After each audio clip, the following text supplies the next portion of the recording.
بسم اللہ والحمد للہ والصلاۃ والسلام علی رسول اللہ۔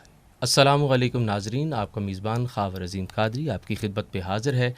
رمضان المبارک کی پرکیف گھڑیوں میں اور لمحات میں 5 رمضان المبارک کی افطار ٹرانسمیشن میں خوبصورت ایک عنوان کے ساتھ آپ حضرات کی خدمت پہ حاضر ہے۔ اسلام دین فطرت ہے، اور اسلام سے خوبصورت دین کائنات میں کوئی اور دین نہیں، اور یہ وہ دین مکمل ہے کہ جس کی تکمیل پر رسول مکرم صلی اللہ علیہ وآلہ وسلم نے اعلان فرمایا کہ کسی کو کسی پر کوئی فوقیت نہیں، عربی کو اجمی پر، گورے کو کالے پر، امیر کو غریب پر۔ یہ ایک ایسا منشور نبی رحمت صلی اللہ علیہ وآلہ وسلم نے اسلام کی تکمیل پر عطا کیا کہ قیامت تک ہر دور میں، ہر زمانے میں یہ نافذ العمل اور اس کی حقانیت کو جاننے والے اسے تسلیم کیے بغیر رہ نہیں سکتے۔ اسلام نے جو حقوق انسانی بیان فرمائے ہیں اس کی مثال کائنات میں نہیں ملتی۔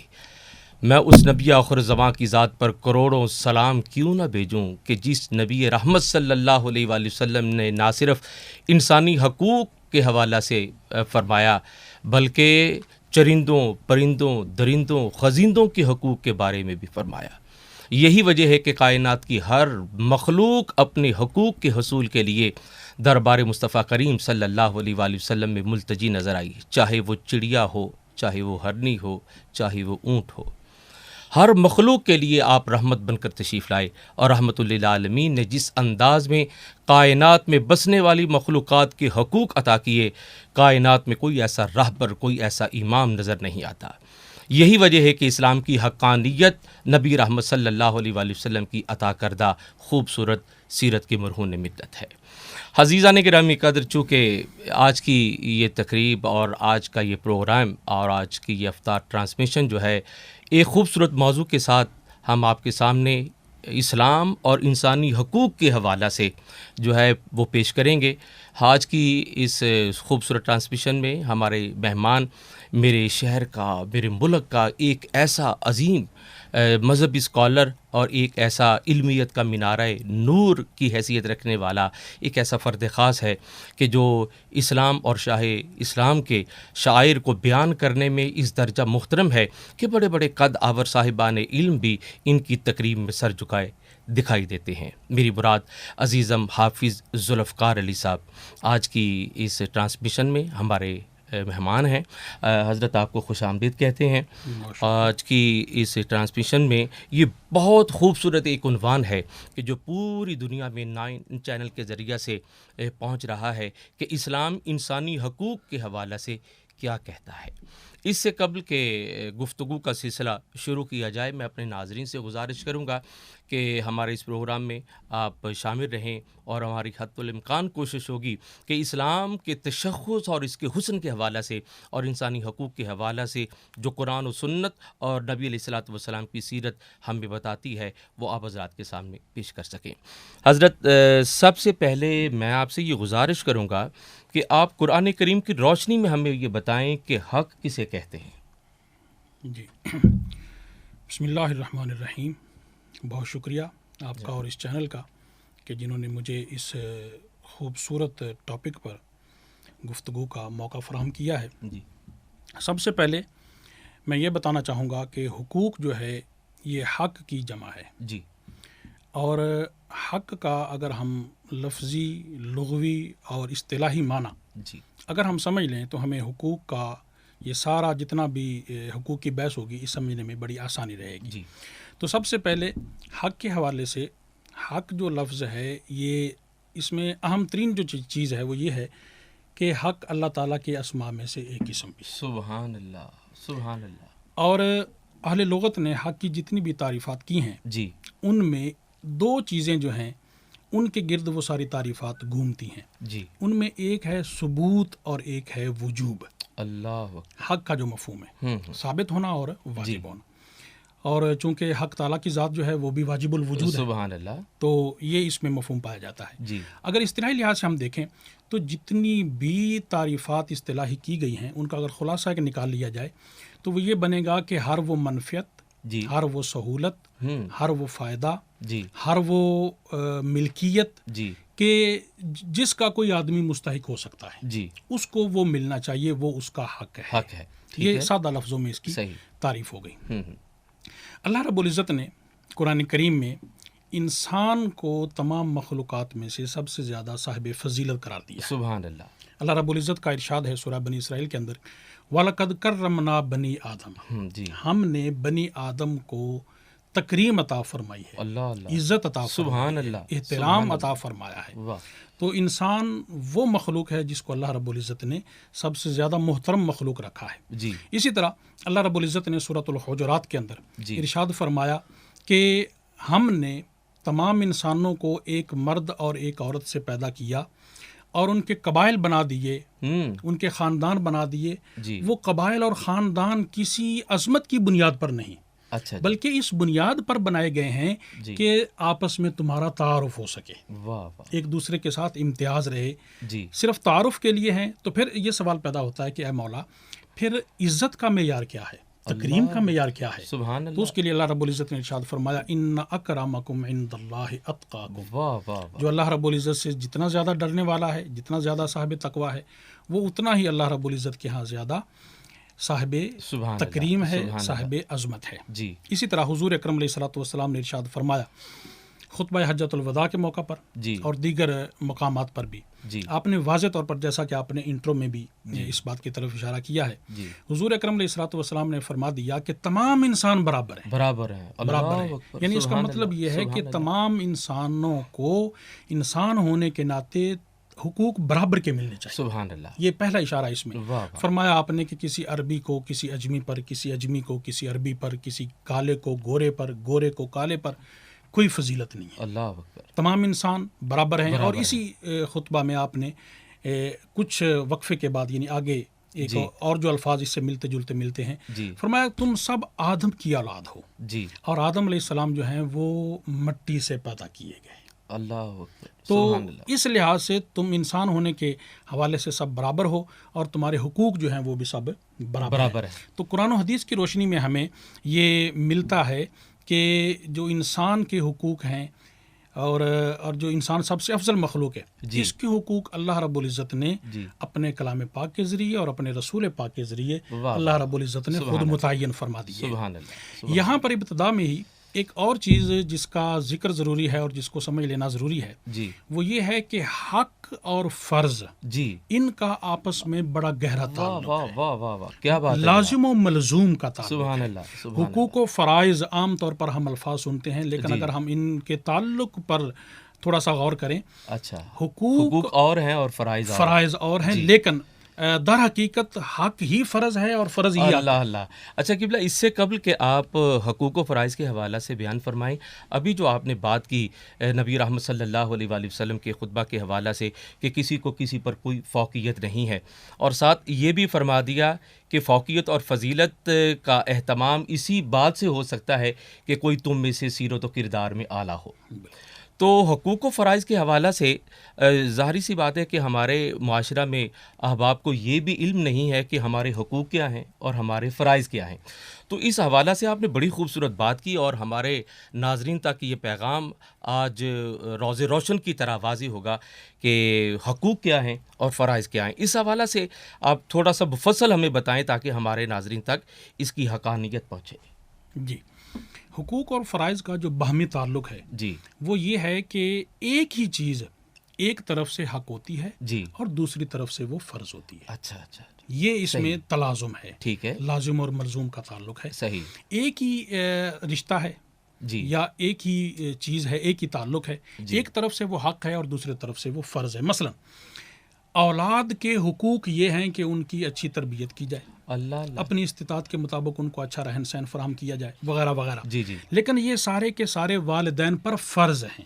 اچھا اچھا اچھا اچھا اچھا، اسی واہ طرح واہ واہ واہ، جی اسی طرح جو اولاد کے فرائض ہیں، جی والدین کی تکریم کرنا، جی، والدین کا کہنا ماننا، واہ، ان کی عزت کرنا، ان کے سامنے اف تک نہ کہنا، یہ اولاد پر فرض ہے اور والدین کا یہ حق ہے۔ واہ واہ، یہ ان میں سبحان تلازم کا. اللہ. اب کسی بھی رشتے میں میاں اور بیوی کے رشتے میں دیکھ لیں, جی بہن بھائی کے رشتے میں دیکھ لیں, معاشرے کے افراد ہونے کے ناطے ایک دوسرے کے ساتھ ہمارے جو تعلقات ہیں ان میں دیکھ لیں, جی ہمسایہ ہونے کے ناطے دیکھ لیں, ایک فرد کا ایک ریاست کے ساتھ کیا تعلق ہے, جی اور ریاست پر کیا ذمہ داریاں عائد ہوتی ہیں اپنے افراد کے حوالے سے کہ ان جی. کو کون کون سے حقوق فراہم کرنے, وہ سارے ریاست کی ذمہ داریاں یا ریاست کے فرائض ہیں. اچھا تو اچھا حقوق ٹھیک اور ہے. فرائض میں باہمی تعلق جو ہے وہ یہ ہے کہ ایک طرف سے وہ حق ہے تو دوسری طرف سے وہ فرض سبحان ہے. اللہ، ایک سبحان اللہ. اچھا, اب اس میں جو ہے قبلہ چونکہ بات آپ بڑی خوبصورت کر رہے ہیں اور میرا بالکل دل نہیں چاہتا کہ آپ کی گفتگو کے درمیان کچھ کہا جائے, لیکن یہاں پر آپ کی گفتگو سے مجھے یہ جو نتیجہ جو ہے وہ اخذ کرنے میں آسانی ہو رہی ہے, وہ یہ ہے کہ اسلام نے مربوط کر دیا ہے حقوق اور فرائض کو, بالکل کہ حقوق و فرائض کو اس انداز میں مربوط کر دیا, ان میں ایسا ربط قائم کر دیا ہے کہ حق فرض کے ساتھ ہے اور فرض حق کے ساتھ ہے. حق کے ساتھ. جی کیا بیان فرما رہے تھے آپ؟ تو اب اسی حوالے سے میں یہ کہنا چاہوں گا جی کہ یہ جو حقوق اور فرائض کا باہمی تعلق ہے, جی اسلام نے یہ سب سے بنیادی بات ہے اس میں جس کو واہ. سمجھنے میں ہم عموماً غلطی کرتے ہیں. جی اسلام نے, جیسا کہ آج کل دنیا میں واہ ویلا ایک مچا ہوا ہے, جی جی. کچھ عرصے سے, کچھ صدیوں سے کہہ لیں گے, 1.5-2 صدی سے صحیح. حقوق کی جنگ ہے. ہمیں جی. حقوق چاہیے, ہمیں حقوق چاہیے, ہمیں حقوق چاہیے. جی یہ ایک واہ ویلا سا ایک شور سامنے نظر آتا ہے. اس میں بنیادی جو ایک فرق ہے وہ یہ ہے کہ اسلام نے حقوق کے حصول پر اتنا زور نہیں دیا جتنا کہ حقوق ادا کرنے پر زور دیا ہے. واہ واہ واہ، سبحان اللہ. یہ ایک بنیادی فرق ہے. سبحان اللہ. اسلام نے ہر فرد پر, جی ہر طبقے پر, جی اگر ریاست ہے تو ریاست پر, جی اگر حکمران ہے تو حکمران پر, جی دوسروں کے جو اس کے ذمے حقوق ہیں ٹھیک. وہ ادا کرنے پر زور دیا ہے. واہ واہ. مثلا اللہ رب العزت نے ارشاد فرمایا مالدار لوگوں کے بارے میں جی کہ وفی اموالہم حق معلوم للسائل والمحروم, اللہ کہ اللہ. سائل اور محروم ان کا حق بھی ان کے اموال میں, ان کے مال میں ہے. تو یعنی کہ اس پر زور دیا ہے کہ تمہارے ذمے یہ ہے, تم یہ ادا کرو. واہ واہ. اسی طرح اسلام نے عورت سے نہیں کہا کہ تمہارے یہ حقوق ہیں, تم اپنے مرد سے, شوہر سے یہ چھینو یا اسے حاصل کرو. نہیں, صحیح. اسلام نے مرد پر زور دیا ہے کہ تمہارے ذمے یہ کچھ آتا ہے اور تم نے یہ ادا کرنا ہے. اسی طرح والدین پر, اسی طرح اولاد, ہر اس کی کافی تفصیل ہے جی. کہ جس طبقے میں بھی ہم جائیں اس پر زور دیا ہے اسلام نے. یہ ایک بنیادی بات ہے. اور اسی کو اگر آپ دیکھیں, جو ہم نے حقوق اور فرائض کے تلازم کی بات کی ہے, جی. ایک دوسرے کے ساتھ باہمی ربط کی بات کی ہے, جی. اگر اس میں ہم دیکھیں تو جس طرح حقوق حاصل کرنے کی ایک جد و جہد ہے اور کوشش ہے, اور اس کے باوجود لوگوں کو حقوق نہیں مل رہے, جی لوگوں کی حق تلفی میں اضافہ ہو رہا ہے. اگر یہ تصور اپنا لیا جائے, اگر یہ کنسیپٹ اختیار کر لیا جائے کہ ہر کوئی اپنے فرائض ادا کرنے کی طرف توجہ دے, جی جی, تو خود بخود دوسروں کے حقوق ادا ہوتے چلے جائیں گے. واہ واہ واہ, یہ ہے بہت اسلام کا خوبصورت بات. خوبصورت کیا تصور. بات ہے. واہ واہ واہ, سبحان اللہ سبحان اللہ. حضرت اسلام ایسا خوبصورت دین اور دین کامل ہے کہ انسان تو ایک طرف, ہر طبقہ ہے زندگی سے تعلق رکھنے والے جو ہے وہ متنفذ کا حق جو ہے وہ اسلام عطا کر رہا ہے. یوں کہہ لیجئے کہ نبی رحمت صلی اللہ علیہ وآلہ وسلم نے جانوروں کے حقوق کے حوالے سے فرمایا کہ ان سے اتنا کام نہ لیا جائے کہ جو ان کی طاقت سے زیادہ ہو. باہر ہو. بالکل صحیح. انسانوں کے حوالے سے فرمایا کہ مزدور کی محنت اس کے پسینہ خشک ہونے سے پہلے عطا کر دی جائے. اور پھر انسانی قدریں اور رشتوں کے حوالے سے جو انسانی حقوق اسلام نے اور شاہی اسلام نے بیان فرمایا, اس کی تو مثال کائنات میں نہیں ملتی. ایسے ہی.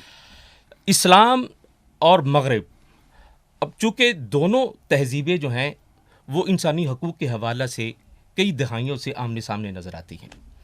اسلامی اور مغربی تصور حقوق میں فرق کیا ہے؟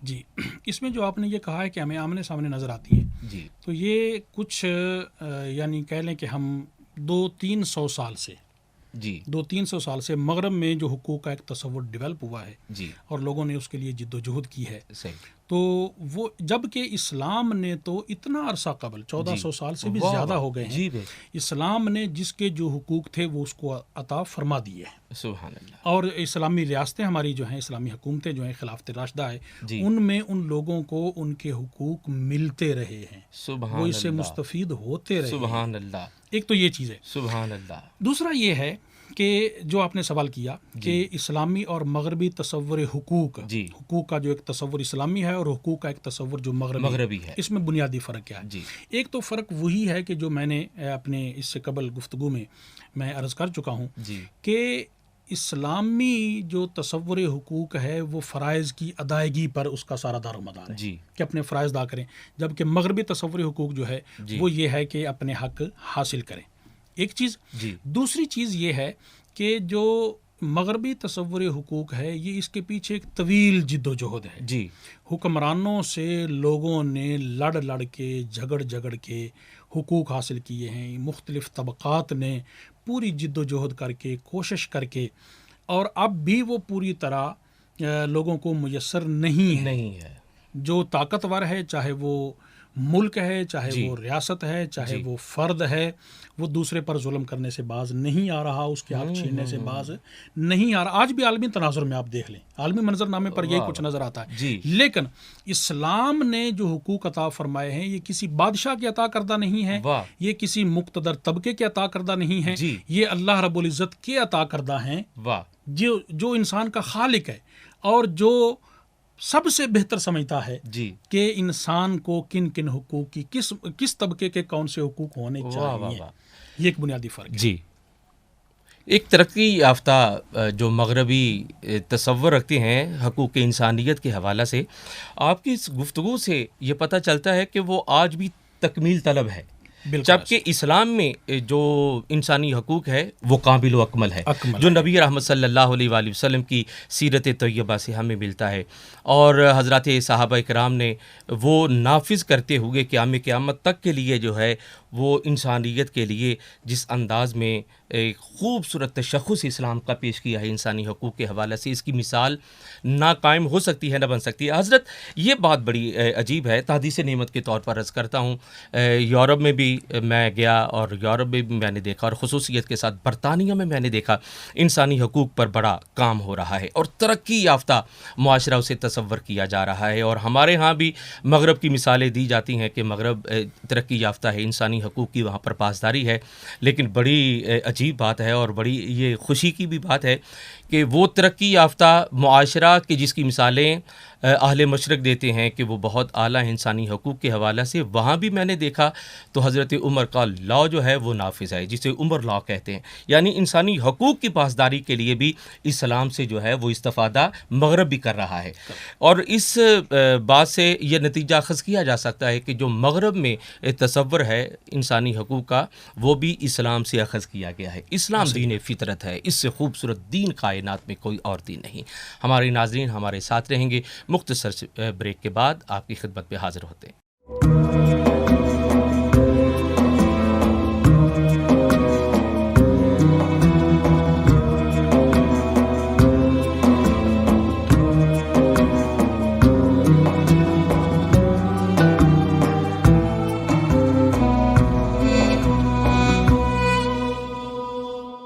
معزز ناظرین، وقفہ سے پہلے بات ہو رہی تھی حقوق و فرائض کے حوالے سے، اور ہمارے معزز مہمان جناب حضرت علامہ مولانا حافظ ذوالفقار علی صاحب بڑی پیاری گفتگو فرما رہے تھے حقوق و فرائض کے حوالے سے، اور حقوق و فرائض کے مابین تعلق کو بھی بڑے خوبصورت آپ نے انداز میں بیان فرمایا۔ حضرت وہ ویسے کرنے کا تصور آتا ہے کہ ان کی والدہ کا ان پر حق تھا، کہ ان کی والدہ ان پر حق رکھتی تھی کہ یہ ان کی خدمت کریں، اور حضرت ویسے کرنی پر فرض تھا کہ وہ اپنی والدہ کے ہر حکم پر سر تسلیم خم رکھیں۔ تو حقوق و فرائض کا یہ خوبصورت امتزاج ہمیں ملتا ہے، اور حقوق کی پاسداری پر جو انعام حضرت ویسے کرنے کو ملا، شاید کائنات میں یہ انعام کسی کے مقدر اور نصیب میں ماں قبل نہ ہوا ہے، ماں بعد نہ ہو سکتا ہے۔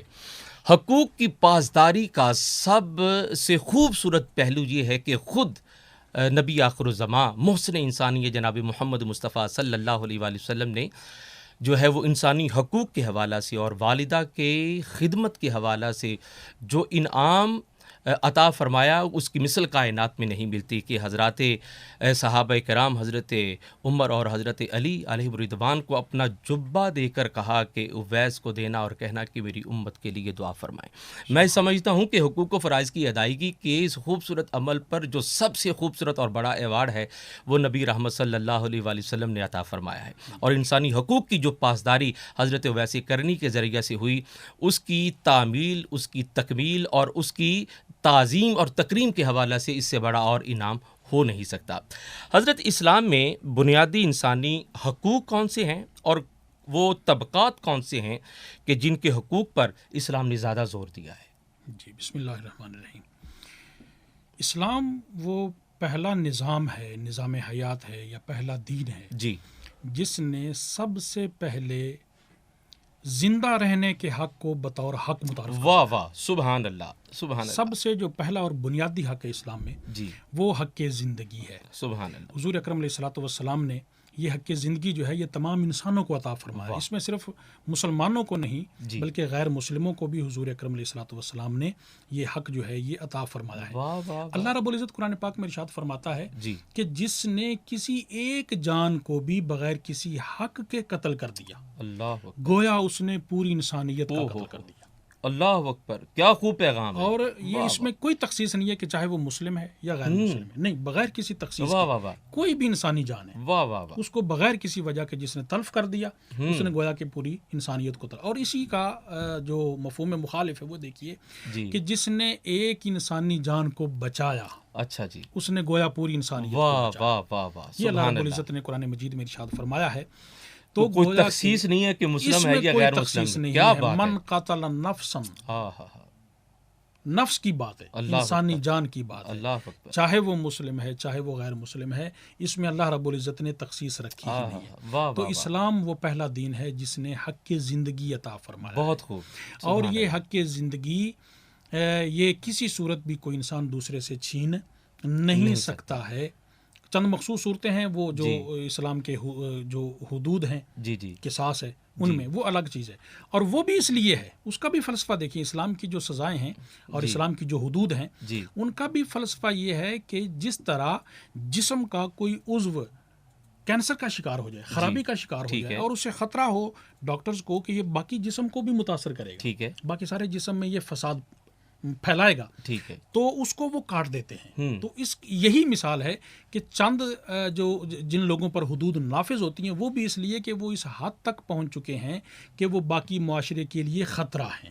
اچھا اچھا، ٹھیک وہ ہے. باقی ٹھیک ہے. انسانوں کے لیے وہ یعنی خطرہ کہ ہے. اسلام حدود کا تعین فرما رہا ہے. اس حوالے سے بڑی خوب بات ہے جناب. واہ خطرہ واہ ہے واہ، جو واہ سزائیں ہیں واہ، اسلام واہ میں، واہ، ان کی بات ہو رہی ہے سبحان اللہ. کہ وہ خطرہ ہیں. وہ باقی معاشرے کے جو لوگ ہیں ان کا ان کے جو حقوق ہیں ان کو وہ تلف کریں گے، ان کو ضائع کریں گے. حق زندگی کو، حق عزت کو، حق آبرو کو وہ ختم کریں گے، نقصان پہنچائیں گے. اس وجہ سے ان پر حدود نافذ کی گئی ہیں. یعنی یوں کہہ لیجئے کہ اسلام جہاں انسانی حقوق کو جو ہے وہ نافذ کر رہا ہے وہاں اس کے تحفظ کے حوالے سے بھی جو ہے وہ اقدامات کر رہا ہے. کیا بات ہے جناب، سبحان اللہ. دوسرا حق جو ہے اسلام نے جو عطا فرمایا ہے جی، وہ حق عزت و تکریم ہے. اللہ اکبر. تکریم کا حق، عزت کا حق جو ہے یہ ہر انسان کا یہ بنیادی حق ہے. صحیح. چاہے وہ مسلم ہے چاہے وہ غیر مسلم ہے. جی، کسی کی بھی عزت پر انگلی اٹھانے کا اسلام نے کسی کو اختیار نہیں دیا ہے. اور اس میں خصوصاً جو ہے وہ دیکھ لیجئے کہ جو عورتیں ہیں ان کی عزت کا معاملہ جو ہے یہ زیادہ نازک ہوتا ہے، یہ زیادہ حساس ہوتا ہے. صحیح. تو ان کی عزت اور ان کی عصمت اور ان کی جو ناموس ہے اس کے حوالے سے اسلام نے خصوصی زور دیا ہے. اور جو لوگ عورتوں کی عزت اور آبرو اور ان کی عصمت پر حملہ کریں، ناجائز حملہ کریں اور ان کی جو عزت ہے اس کو معاشرے میں پامال کرنے کی کوشش کریں بغیر کسی وجہ کے، جی، تو بغیر ان کے کسی قصور اور غلطی کے، تو ایسے لوگوں کے لیے سورہ نور کا جو ابتدائی حصہ ہے وہ سارا یہ بتاتا ہے کہ ایسے لوگوں کے لیے اسلام نے سزا بھی مقرر کی ہے اور ان کو آئندہ کے لیے ناقابل اعتبار بھی ٹھہرایا ہے کہ ان کی گواہی جو ہے وہ کسی بھی معاملے میں قبول نہیں کی جائے گی. تو دوسرا حق جو ہے وہ حق تکریم ہے. اس کے علاوہ حق رازداری ہے. یہ اسلام ہر ایک کو عطا فرماتا ہے. سورۃ الحجرات کا جو دوسرا رکوع ہے وہ اس کا ابتدائی حصہ جو ہے وہ سارا اسی حوالے سے ہے کہ کوئی کسی کی ٹو میں نہ رہے. اچھا کوئی کسی کے معاملات کا تجسس نہ کرے، اس کے پیچھے نہ پڑے، صحیح، ہر کسی کو اپنی پرائیویسی جس کو ہم کہتے ہیں، جی جی، پرائیویسی کا جو حق ہے یہ سب سے پہلے اسلام نے عطا فرمایا ہے۔ واہ واہ واہ، اس کے علاوہ اسلام نے حق تعلیم عطا فرمایا ہے ٹھیک ہے، کہ دیکھیے یورپ کے اندر یہ صرف 300-350 سال ہوئے ہیں جی کہ تعلیم پر زور دیا جا رہا ہے، اور ٹھیک ہے، تعلیم کو ہر معاشرے کے ہر فرد کا بنیادی حق قرار دیا جا رہا ہے۔ جی، حضور اکرم علیہ الصلوۃ والسلام نے 1400 سال سے زیادہ عرصہ ہو گیا، ٹھیک آپ ہے، نے ارشاد فرمایا تھا کہ علم حاصل کرنا ہر مسلمان، چاہے وہ مرد ہے چاہے وہ عورت ہے، اس پر فرض ہے۔ واہ واہ، تو حق تعلیم جو ہے یہ حضور اکرم علیہ الصلوۃ والسلام نے عطا فرمایا، یہ انسانی حقوق ہیں جو اسلام اور شاہی اسلام ہمیں عطا فرما رہے سبحان ہیں، اللہ، اور ان میں تمام حقوق جتنے میں بتا رہا ہوں، جی، یہ آپ ان پر یہ پروگرام تو اتنی زیادہ تفصیل کا متحمل نہیں ہو سکتا، جی، ان پہ تحقیق اور ریسرچ کر کے دیکھ لیجئے۔ یہ تمام وہ حقوق ہیں جن کو دنیا میں سب سے پہلے اسلام نے متعارف کروایا ہے۔ واہ واہ واہ، سبحان حضور اللہ، اکرم علیہ الصلوۃ والسلام سبحان نے اللہ، یہ ہمیں عطا فرمائے ہیں۔ بے شک، سبحان اللہ، اس کے علاوہ حق رائے ہے جی، کہ ہر آدمی جس معاملے میں اپنی رائے کو صائب سمجھے جی، وہ رائے کا حق رکھتا ہے۔ رکھتا ہے، اس کے ٹھیک علاوہ جو ہے وہ اور ایک دو جو حقوق ہیں وہ میں بتا دیتا ہوں۔ حق انصاف ہے، اچھا جی، حق اجرت ہے، واہ واہ، حق ملکیت ہے، صحیح، حق آزادی ہے۔ اسلام صحیح، نے غلامی کو ختم کیا ہے، واہ اور واہ واہ، آزادی جو ہے یہ آپ نے اسلام نے آزادی تمام حضور اکرم علیہ الصلوۃ والسلام نے جو تعلیمات عطا فرمائی ہیں ان میں واضح طور پر ہے، اور یہ سب سے پہلے اسلام نے کیا ہے، جی، جیسا کہ میں بار بار کہہ رہا ہوں جی، کہ جو آدمی آزاد ہے، ایک بار آزاد ہونے کی حیثیت سے جو آدمی رہ رہا ہے، اس کو دوبارہ غلام نہیں بنایا جا بہت خوب، سبحان سکتا اللہ، کسی صورت بھی۔ یہ سبحان فقہ بہت اللہ، بڑا مسئلہ ہے، اس کو غلام نہیں بنایا جا کیا سکتا۔ حسن ہے اسلام تو کا حق جناب، واہ، آزادی اسلام نے عطا فرمایا، اور اسی کے ضمن میں ایک چیز یہ بھی ہے کہ اسلام نے جو اقدامات کیے ہیں غلامی کے خاتمے، اگرچہ فوری طور پر، جی، کیونکہ یہ معاشرے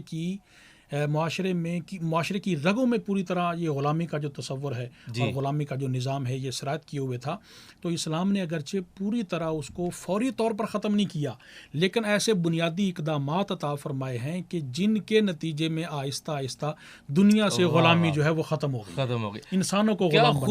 کیا خوبصورت بات ہے کہ حضرت صدیق اکبر نے حضرت بلال حبشی کو خریدا، اور آپ کو خریدنے کے حوالہ سے تو بے شمار جو ہے اس پر گفتگو ہو سکتی ہے، لیکن دیکھا جائے تو حضرت صدیق اکبر انہیں بھی سیدنا بلال کہتے ہوئے نظر آ رہے ہیں، اور کیا خوبصورت اسلام جو ہے وہ پیغام دے رہا ہے کہ غلامی سے نکل کر اور نکالنے کے بعد بھی انہیں کیا حقوق دیے جا رہے ہیں، کیا عزت و تکریم ان کی اور جا آپ کی رہی ہے۔ بات کو سیکنڈ کرتے ہوئے جی، میں صرف ایک مختصر اسی حوالے سے جی، بات جی، ذہن میں آئی ہے۔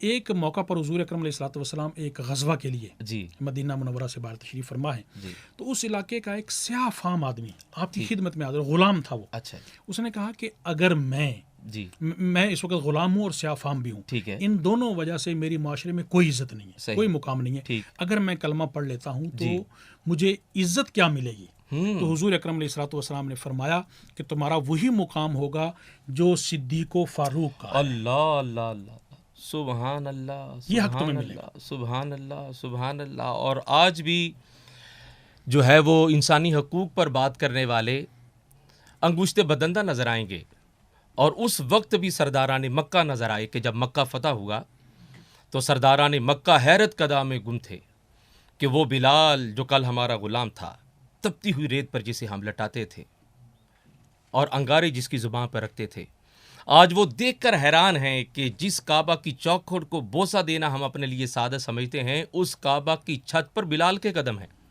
اور دیکھیے کہ نبی رحمت صلی اللہ علیہ وآلہ وسلم نے اور اسلام نے کیا حق عطا کیا، اور میں سمجھتا ہوں کہ اسلام ہی وہ واحد دین ہے کہ جو غلام کو غلامی کے طوق سے آزاد کرواتا ہے تو انسانوں میں سب سے تکریم والا مقام اور فضیلت عطا کرتا ہے۔ حضرت خصوصیت کے ساتھ آپ ذکر فرما رہے تھے ان طبقات کا کہ جن کے حقوق پر اسلام نے زیادہ زور دیا ہے، ان میں ایک طبقہ نسواں ہے۔ ایام جاہلیت میں دیکھ لیجئے کہ حقوق نسواں کے حوالہ سے بڑی پسماندگی کا شکار تھا یہ معاشرہ۔ اسلام نے حقوق نسواں کے حوالہ سے جو آواز اٹھائی اور جو انہیں عطا فرمایا، آیا کہ قیامت تک وہ سب سے بہترین نظام نہیں ہے؟ جی بالکل ایسے ہی ہے. اور صرف آپ نے حقوق نسواں کہا، اس کو اگر تھوڑا سا پھیلا لیں تو معاشرے کے جتنے بھی کمزور طبقات تھے جی اسلام نے ان کے حقوق پر سب سے زیادہ زور دیا ہے. ٹھیک ہے. جتنے بھی کمزور طبقات ہیں، صحیح. اور ان میں خصوصی طور پر جو طبقہ نسواں ہے جی ان کے حقوق پر اسلام نے سب سے زیادہ زور دیا ہے. مثلا عورت بحیثیت بیٹی ہے، ٹھیک ہے. تو اس کا معاشرے میں مقام کیا تھا کہ اس کو زندہ دفن کر دیا جاتا تھا، اس کو جلا دیا جاتا تھا. اور قرآن پاک کے اندر سورہ نحل کے اندر یہ موجود ہے کہ جب کسی کو یہ بتایا جاتا کہ تمہارے گھر بیٹی پیدا ہوئی ہے، فظل وجہہ مسودا وہو کظیم، اس کا چہرہ غم کی وجہ سے سیاہ ہو جاتا تھا. یہ اس کا مقام تھا. ایسے معاشرے میں حضور اکرم علیہ الصلوۃ والسلام نے اپنی پیاری بیٹی سیدہ فاطمہ خاتون جنت سلام اللہ علیہا کے حوالے سے فرمایا، لوگو سن لو، تم تو اپنی بچیوں کو زندہ درگور کرتے ہو، ان کو جلا دیتے ہو، ان کے حقوق نہیں دیتے ہو. سن لو کہ فاطمہ میرے جگر کا ٹکڑا ہے. سبحان اللہ سبحان اللہ. فاطمہ میرے جگر کا ٹکڑا ہے. آپ نے ایسے معاشرے میں بیٹی کو اس طرح عزت دی. بحیثیت بہن حضور اکرم علیہ الصلوۃ والسلام نے، وہ مشہور ہے کہ جب آپ کی حقیقی بہن بھی نہیں، آپ کی رضائی بہن شیمہ وہ آپ سے ملنے آئیں تو حضور اکرم علیہ الصلوۃ والسلام ان کے استقبال کے لیے کھڑے ہو گئے، اور ان کے بیٹھنے کے لیے حضور اکرم علیہ الصلوۃ والسلام نے اپنی کالی کملی بچھا دی. سبحان اللہ. یہ بہن کی حیثیت سے آپ نے یہ عورت کو عزت دی ہے. اور آپ نے بھائیوں پر یہ لازم کیا ہے کہ بہن کی جو اچھے طریقے سے پرورش کرے گا، اس کے گھر میں اس کو بھیجے گا. ان کے لیے آپ نے مختلف احادیث ہیں جن میں آپ نے مختلف اجر بیان فرمائے ہیں. اسی حوالے سے بحیثیت بیوی، اسلام نے بیوی کے حقوق متعین کیے ہیں. بیوی کے حقوق متعین کیے ہیں اور مرد کے لیے ان حقوق کو ادا کرنا لازم قرار دیا ہے. حتیٰ کہ صرف ایک فرمان جو ہے آپ صلی اللہ علیہ وسلم کا، وہ میں پیش کرتا ہوں کہ آپ نے فرمایا کہ بیوی بچوں کے ساتھ خوشگوار ماحول میں بیٹھ کر کھانا کھا لینا نفل نماز پڑھنے سے بہتر ہے. سبحان اللہ. افضل ہے. یعنی گھر کا ماحول اتنا خوشگوار رہے. آپ نے فرمایا تم میں سے بہتر وہ ہے جو اپنے گھر میں بہتر ہے، اور میں تم سب سے اس حوالے سے بھی بہتر ہوں. سبحان اللہ. میں تم سب سے اس حوالے سے بھی بہتر ہوں. بحیثیت ماں تو آپ جانتے ہی ہیں کہ اسلام نے جنت کو ماں کے قدموں کے نیچے رکھ دیا. اس سے بڑھ کر اور کوئی تکریم ماں کو نہیں دی جا سکتی ہے. تو عورت کے جتنے بھی روپ ہیں اسلام نے سب کے حقوق ادا کیے ہیں. اس کے علاوہ بچوں کے حقوق ہیں، غلاموں کے حقوق ہیں، قیدیوں کے حقوق ہیں، حتیٰ کہ جنگ کے اصول آپ صلی اللہ علیہ وسلم نے عطا فرمائے ہیں کہ جو براہ راست جنگ میں شامل نہیں ہے اس کو بھی کچھ نہیں کہنا ہے. اس کے علاوہ معذوروں کے حقوق ہیں، حتیٰ کہ اسلام نے غیر مسلموں کے حقوق، اسلامی ریاست کے اندر جو غیر مسلم رہتے ہیں ان کے حقوق بھی متعین فرما دیے ہیں. ان پر بھی کسی قسم کا کوئی ظلم کوئی فرد نہیں کر سکتا. تو خصوصی طور پر جتنے بھی کمزور طبقات تھے اسلام نے سب کے حقوق ادا کرنے پر خصوصی زور دیا. واہ سبحان اللہ. اسلام اور انسانی حقوق پر آج ہمارا یہ خوبصورت پروگرام جو ہے وہ ناظرین دیکھ رہے ہیں، اور مختصر سے وقفہ کے بعد ہم حاضر ہوں گے اس یقین کے ساتھ کہ آپ ہمارے ساتھ شامل رہیں.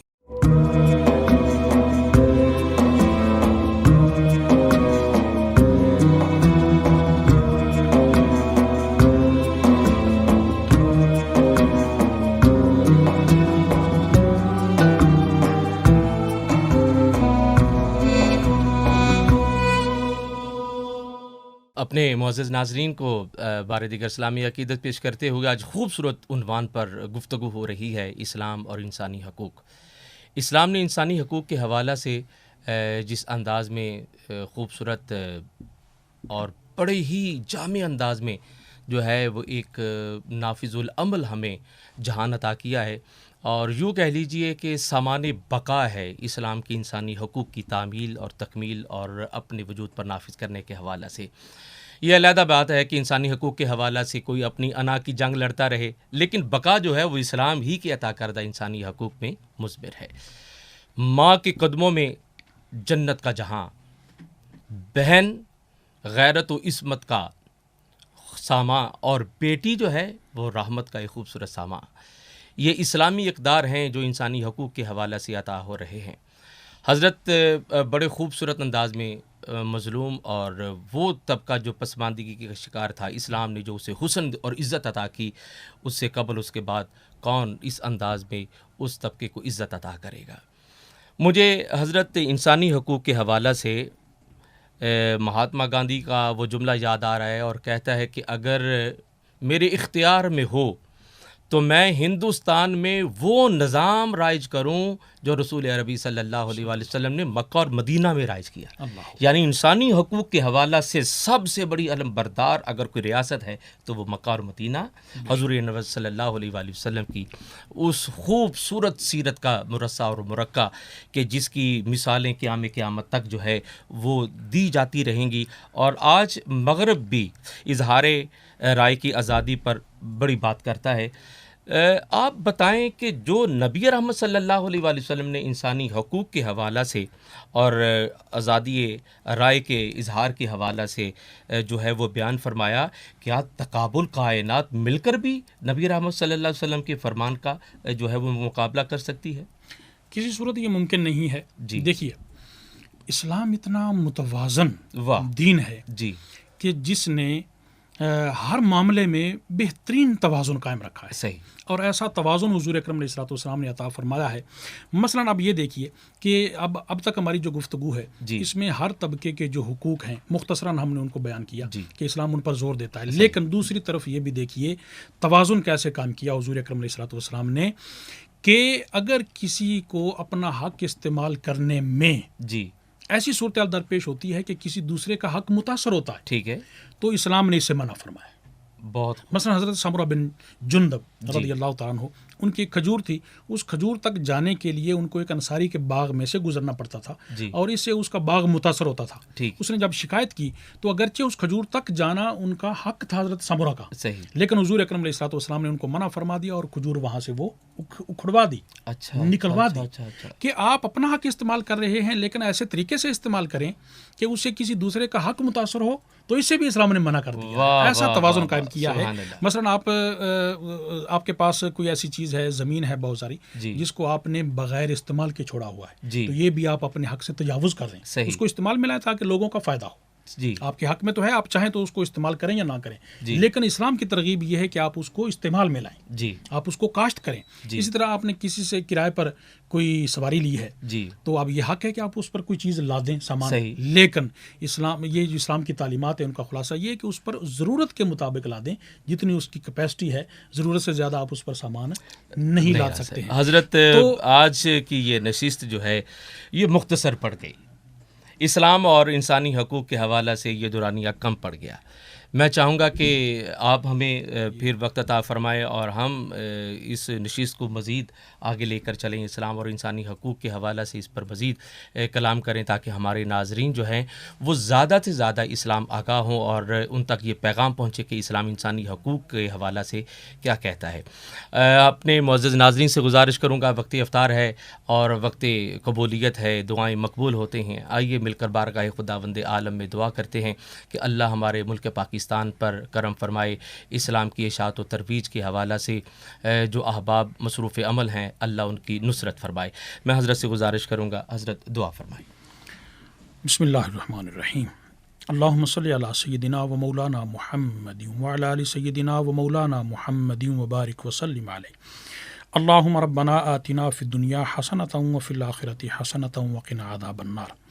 اے میرے مولا ہماری اس نشست کو اپنی بارگاہ میں قبول فرما. آمین. میرے مولا جتنے لوگوں نے بھی روزہ رکھا میرے مولا سب کے روزوں کو اپنی بارگاہ میں شرف قبولیت عطا فرما.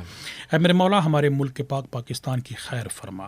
اس کو اندرونی اور بیرونی جتنے بھی خطرات ہیں ان سے محفوظ فرما. اے میرے مولا پوری دنیا میں اس وقت ایک وبا ہے، عالمی وبا کرونا وائرس کی شکل میں. یا اللہ اس وبا سے اہل دنیا کو نجات عطا فرما دے. میرے مولا اہل دنیا پہ خیر فرما.